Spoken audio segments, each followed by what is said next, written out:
daduna kitay kaisog. Asa man dapat ibutang nato ang atong kaisog? Reconciliation. Ang pakikuli. Asa man ta makikuli? Di ba, remember when Jesus kanang told Mary na lakaw na ang akong mga disipulo nga magkita ni sa Galilee. That was reconciliation. Ano man, suko, dapat masuko si Jesus sa iyang disipulo. Kikibiyaan siya, tunga-tunga sa iyang sakit. Dapat maglakot siya sa iyang disipulo. Pero ningon siya na ina ako mga disciples na magkita ni sa Galilee. Galilee because that's where the mission began. That was reconciliation. Asa mo tayo makikreconcile? Unaha ang atong kaugalingon. Basig na apat ay mga issues atong kaugalingon, wala na atong napasaylo. Forgiveness of oneself. Sunod, forgiveness of others. Basig na apat ay mga Hindi mo mapasaylo, hindi mo kaugalingon, isa mo kapasaylo sa langit. Sa atong mga kapikas, sa atong pamilya, sa atong silingan, sa atong kauban sa hands of the Lord, kinahanglan we have to let go of that feelings. Reconcile. Kinahanglan magpasaylo ta. Forgiveness is a gift not given to the one who wronged you. It is a gift given to you. Kaya kung makapasaylo ka ni kita, mapatunan na ito ang kalinaw sa atong kinabuhi. No, we owe that to ourselves, we don't owe that to them. Kung na-importante kaayo nga, maalin ang atong mga samad, no, na makapasaylo kita. Kung ato pa ni Pope Francis, ito siya, forgiveness is the oxygen that purifies the air of liquid. So, importante kaayo, forgiveness is the antidote to the poisons of resentment. It is the way to diffuse anger and heal so many maladies of the heart that contaminate society. Kung kitang kanan makabalo lang ta magpasaylo, wala untay kaingkod sa kalibutan, wala untay gira, wala untay panagbingkil, kundi puros untang kalinaw. So muna kung atong ipasulod lang ang gugma sa Ginoo diri sa atong kasing-kasing, maalin kita sa mga samad sa atong kagahapon, sa mga samad nga atong gihangpon hangtod karon nga may nagpabuhat sa atong paglawig. So heal the wounds in our family. Usahay na atay panagbingkil sa atong ginahang, sa atong amahan, natay mga mahay. Usahay na atay mahay sa atong igsuon, natay mahay sa atong mga paryente. Usahay mag-away sa katigayunan, magsumbong dito sa korte, magkinihaay, mag-igsuon, lain kay paminawon. Asa man ang gugma? So kanang atong tan-awon, we need to heal the wounds in our families. We restore our relationship. Heal the wounds in our workplace, sa atong mga trabaho. Kung natin mga trabaho, kung natin kauman nila, natin natin matagal. Ako rin siya. Nagbungon na mo pila ng katuig, ingon ka okay na ka, dili ka mutanaw sa iya sa mata. Kaya kung mutanaw ka sa iya, magsurok ang atong dugong sister. So asa man ang healing ni Ana. So importante kaayo nga, we need to become peacemakers. Handmaid should be a peacemaker. Dili kita magsugod sa kagubot.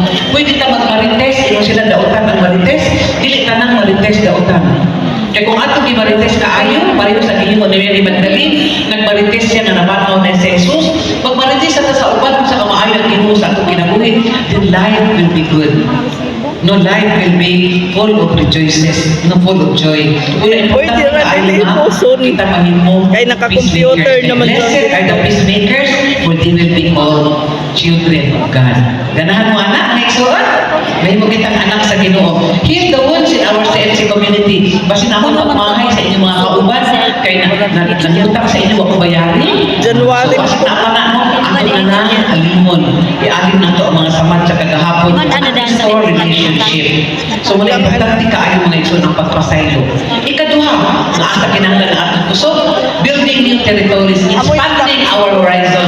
We need to go other places para sa misyon. Basi na alam mo premi sa syudad, kinanglan maguna-una mo, kinsa pa man ang angay ng mga tuan, kinsa pa man ang mga babae na kinanglan sa luma ni Kristo. Dili pwede nga magsigitang invite, ang atong invite, na naman atong silingan na Legion of Mary, atong silingan na mga CWN. Ayaw na sila. Atong silingan na mga binatang sa simbahan. Ayaw na sila. Kaya kung na sila i-invite, pag abot sa panahon, sister, di ko ka-appeal kay busy ko. Kinsa man ang atong invite. Expand territories. Go where the unchurched are. No, kanang wala na kailang Ginoo, kanang wala ato sa simbahan, kanang di na gani ka simba, kanang dili na gani mo ampo. Muna atong mga pamitakot mga isuod. Expand territories. Asa man dapit ang lugar ni wala pa nasulti sa handmaid of the Lord. Wala sila na kailang Ginoo. Wala isulod ng simbahan. Muna ato pamitakot mga isuod. That is the essence of mission. We expand our territories. Kinahanglan at daghang kusog ni Ana. Kaya basta magsakit ang habal-habal, magsakit ang kusan na ako masakyan para makabot dito. kinahanglan tagdaghang kusog. Kaiso paghimo ni ana. So we go beyond our comfort zone. Kana bang ato kahayahay ato lang giyaan. Kaya we need to do the mission entrusted to us sa atong Ginoo. So manang we need to go far to become witnesses kaayo sa Ginoo. No sa iyang ugma nga gihatag kanato. Kaya in the first 5 years kaya mo atong tanaw mga igsuon. Sa pagsulod ng Pilipinas natin sa gamay pagkita. Karon ko atas. We have been right now in 150 countries all over the world and still counting. Ang importante na namin yung tamawala. Una, importante kaayo nga ma-identify na ito ang mga areas. We are gorgeous. Pagkalit ng tiguyan. So we are God's sent para makakal ang kalipay o kahayan sa kalibutan. So muna, importante kayo mag-explore na makita nato ang kabulugan sa atong kinabuhi din sa animation of the world. So see the bigger picture. Ang tanawa sa may dako ang kabulugan sa atong kinabuhi. Una lang, makita nila ang kaayos sa Ginoo sa atong kinabuhi. Kita nato sa salapi, kita nato sa material na kita, pero nato kita sa hiyas na gihatag sa Ginoo kanato.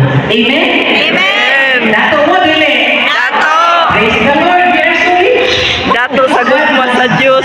Dili ka na nakakano ni Ana, dili ka na nakakalik na sinigugma ako sa Ginoo. But we will be in the day. We will enjoy the community.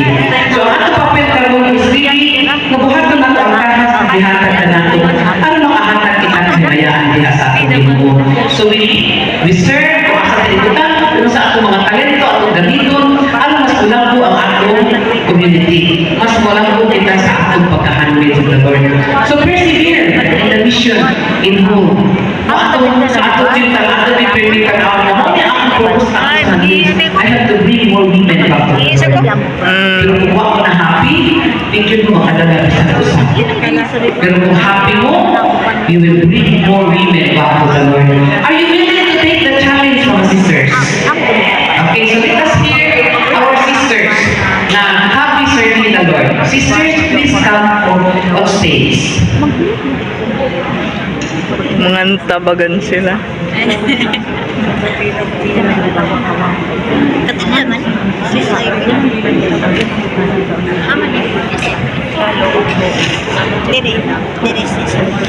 Bilang-bilang doon dyan si Sis Nining. Pero may manggo dyan dito mo apil sa Rosary. I am a household member. Together with our sister, we journey as one household to deepen our faith. Oo. I am a household leader. I serve as a big sister of my household members, providing love and care in their earthly journey. I am a whole unit leader. I provide guidance and encouragement to my household leaders as they face challenges in shepherding their members. Nag-memorya man ni Iza at Iza I am a whole chapter head. I look after the spiritual growth of my member. Sa bilang-bilang. To evangelize more. Bilang-bilang sila. I am a whole music member of the. I am a whole member of the music ministry. I glorify God and I glorify God. Ay, nagsuyat mo ba sa kamot bantog na kayo maglaom? Through worship. I am a Nining. team leader. I lead. Sa St. Peter sa Asos. Dato. Basa harakan. I lead the team to prepare to facilitate the talk and discussion for participants. Basa harakan. Amen. Basa So, harakan. these are the leaders and the member. Di na po pasabot na ang member naman po, wala kang papel. Tanan, everybody is important in the community. Without the member, wala ka mga leaders. And wala yung mga leaders, wala kang mag-nurture or mag-journey with our members. So, everybody is important. Okay? Thank you tayo mga leaders. So, I hope na ano ko lang kumakas yung action sa ating kinabuhi. Lagi, nag-istorya mo ba sila? Kaya sa tanong panahon, muani kita sa gasa sa maayong buhat, sa reward sa maayong buhat. Hindi kita pasagdala sa Ginoo. Amen? So, in closing mga igsoon, celebration of the Jubilee year of 2025, which took place last May 9, 2024, Pope Francis, nung nagsulat siya ng ini nga mga pulong, specimen compounded, ingon siya, pasabot ang paglaong dili gayon magpasagad. So, dili gayon, paglaong dili gayon makapasagad. No? So, ingon siya nga, ang paglaong is nagsulitan ka na sa ugma sa Diyos ka na. Una na, hantod buhit na mga igsuon, hindi na magpakawala sa atong paglaong. Kaya ang paglaong, maoy magpalabutay ka nato sa atong paglawig. Sa misyon, naghihatag ka nato. Sabi yung talisod ka ayo. Pero sister, remember, nung nakitay misyon, naghihatag ka nato. Iwan kita ibautismuhan. Sa mga misyon, prophetic mission, sa personal. Kingly mission and priestly mission. So we have a mission to spread the gospel. We have a mission to bring more women back to the Lord. Una nga ito dapat buhaton. And we will share the blessing na gihatag sa Ginoo kanato. By sharing with them the love that we felt because God has been so kind and so loving to each one of us. God has been faithful to each one of us. Muna ang kinahanglan nga, ato na siya ipaabot sa uban. We are real dreams of hope. Puno kita sa paglaong. Dili ta guyan-guyan, dili ta magtalaw, dili ta mahadlok because God will see us through. Especially kung ang ating katuyuan maayon. Lord, I want to be in the hand of the Lord because I want to be the witness of your love. And the Lord will help us to become living witnesses of His love. Living witnesses of the purpose na i-entrust at tuwa. Na mahimo kitang maayo na magsasanyaw. Mahimo kitang buhi na mga saksi sa kaayo sa Ginoo. And we will become the light of the world. We will become the salt of the earth. Muna ang atong mga mission sa igsuon. So, manang faithful and invited to journey together, supporting one another in faith, and we look forward dito sa inharian ng isaan sa Diyos kanato. Kasi gusto mo ba? Are you willing to be in the mission? Are you willing to journey with us to bring more women back to the Lord and to build His kingdom on earth? Yes! Amen, mga igsuon. Inaudot ta, manakot ta. Manakot ta sa uban. Dahil ito wala na rin, ato silang takdan sa kaayo sa Ginoo sa atong kinabuhi.